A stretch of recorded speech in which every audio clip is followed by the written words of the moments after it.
On August 23, 2023, Zimbabwe held its general elections. These elections were marred by allegations of fraud and malpractice.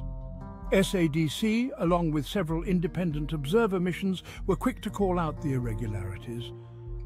Sadc, a regional bloc, took these allegations seriously.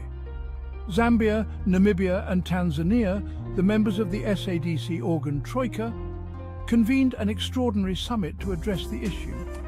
They officially accepted the SADC Electoral Observer Mission's preliminary statement, signalling their disapproval of how the elections were conducted.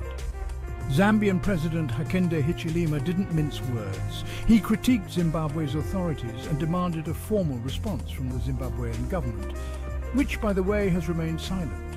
This silence raises a crucial question.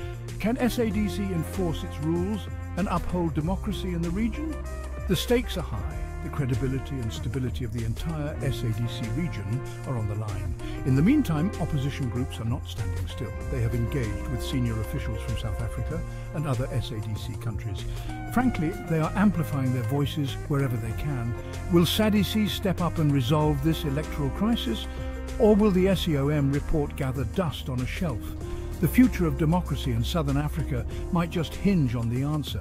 Hit that subscribe button and stay tuned as we continue to follow this developing story. Thanks for watching.